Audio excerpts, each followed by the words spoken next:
Good morning.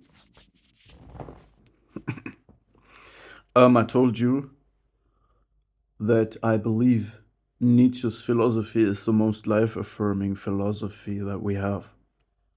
Why is that? I realized first I realized what his philosophy really is, and then I compared it to Kierkegaard's philosophy, and often one learns to understand things better in contrast to similar things that are just a little bit different. So both men, Kierkegaard and Friedrich Nietzsche, were wrestling with the same problem of existentialism, existential philosophy, wrestling with nihilism.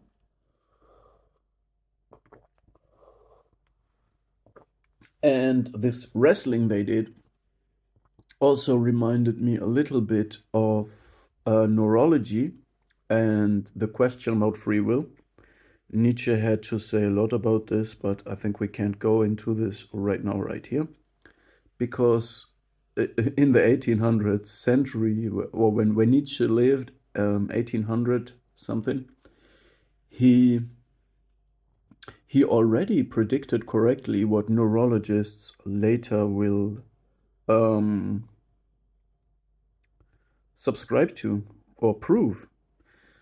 And he was right very often. He was almost always right in his psychological insights that will is not as free as we think. One could argue every human being is acting just the way they can. They couldn't be do it better or worse. They simply act the way they act. And therefore, punishment is also mm, is like, punishing a human being is like punishing an elephant. The elephant is doing elephant things, the human does human things.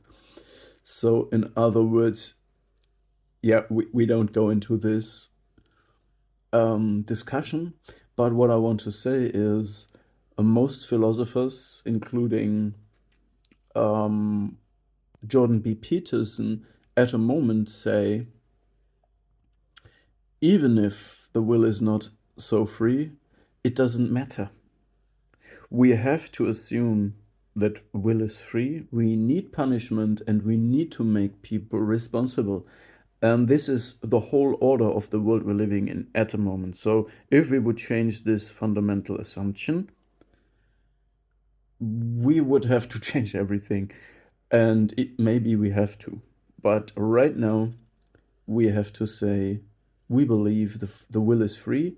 Therefore, we can make people responsible for what they do. And therefore, um, we also punish. But yeah, we don't go into this topic in depth right now. But I see the similarity with faith and love to life itself. Because Kierkegaard says it doesn't matter whether God exists or not, or whether faith exists or not. We need the faith. And therefore, I need to find a way to touch faith. And then he creates this leap of faith, while both men also showed, Nietzsche and Kierkegaard, in different ways, that while trying to achieve this leap of faith, one is faced with a lot of pain and even insanity. So it's insane to do a leap of faith. And it's dangerous because one could be consumed by this insanity when trying to get there, something like that. Um, But in my personal taste, in my stylistic taste, in my intuitive understanding, I didn't like Kierkegaard. I don't like the taste of Kierkegaard's way to do the leap of faith, and I don't like the insanity that he chose to follow in order to do it. um, But the argument is the same like in the free will debate. So we say we need free will, therefore we just we just assume it's there and then we reason up from there. The same does Kierkegaard and says I need or we need faith, therefore I create my philosophy to touch faith. And Nietzsche, wrestling with the same problem, does something else. I think Nietzsche does this leap, I would call it leap of love in Nietzsche's case. He does something very special, as always. Nietzsche finds his own ways. um, and yeah, Nietzsche says, if you ask me how to determine the greatness of a human being or a man, in some in some it is amor fati. So can this person love his life and destiny the way it is and don't want to have anything different backwards or forwards? This idea directly connects to the eternal recurrence, another philosophical or spiritual concept of Nietzsche. Um, but this is not the point I want to make. But it shows what Nietzsche, what Nietzsche, what is the driving force of Nietzsche, and I think it's life and love. So Nietzsche is a philosopher of life and love as a fundamental um, power source, and I think this is the only thing that really matters. Yes, life drive. Um, and yeah, Kierkegaard is therefore Kierkegaard rather does it in a spiritual, mental way. Not in this world necessarily. First in the mind, but Nietzsche does it first in life, first with the heart, first with love, first in the world. And let's get to the point now, to the content of the message, but not without a coffee. So let us go straight at it now. Nietzsche suggests the acceptance and the respect and the reality of the world. So he is not an avoidant or a person that retreats himself in fantasy like most philosophers would be. Most philosophers retreat into a fantasy and a mental construction of thoughts, while Nietzsche says no, we need to affirm the world as a bigger entity than ourselves. Love the world. The world is all there is. And at the same time, he affirms and is fully aware of the infinite internal world of himself, of the world of the individual that just is reflected in a dumbed down common sense version in our consciousness and language. And of course, there is in Nietzsche's idea the genius that can express the individuality via art in a way that comes closer to the true nature of individuality. But this is not necessary now to talk about this. Um, yeah, and Nietzsche suggests to affirm both the world and oneself, the individual, fully, and let the two collide.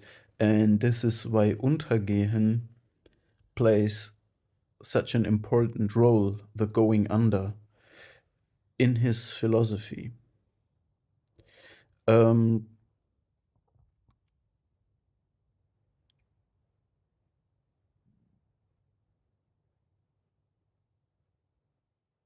And this is in his idea also what he calls working beyond oneself. It means that the world, the only thing there is, the only reality, the only thing that matters, our mother, you know, Mother Earth, the world,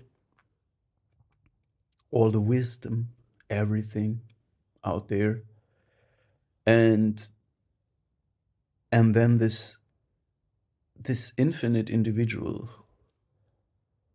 that tries to preserve itself. You know, Nietzsche says this drive to preserve oneself must be overcome in order to throw yourself in the world and collide with it and go under by while working beyond yourself. Yeah. So this is his idea. And what I find so profound on it is that it is not a one-dimensional idea. So it's not an idea that retreats into fantasy and tries to preserve the grandiosity of the individual. It also not shifts only into the world and tries to find purpose in the world, but it tries to find it in the colliding of the two. That's so beautiful and different, because we have hedonism. A lot of people today think hedonism is for them the way to extract purpose from the world. In other words, the more joy I have, the more happy I am, the more purpose I have, something like that. And there is subversions of this, like aesthetics, aestheticism. I think Kierkegaard was also an aesthetic. But this is just another version of hedonism, like ascetism. To be ascetic is also hedonism ultimately. So the ascet says, I get more joy out of the world if I say no to most sensual drives, but therefore um, my sensations get so sensitive that I will feel the subtle reality of life much more intensive. And the aesthetic says, I will interchange the nature of sensations that I give to my senses, and I will try to get a different sensation every day. So I will maximize the sensation and not let boredom or, when you get accustomed to something, I will not let this numb my senses. So it's both. All of this is ways to try to extract happiness through sensual sensation. It's hedonism. Ascet, whether you're an ascet, an aesthetic, or straight hedonistic, it's all the same way. And this is too one-dimensional for Nietzsche. And I'm very thankful that he showed a way beyond that. But I think I need a whole video, maybe more, to dive into what this means. That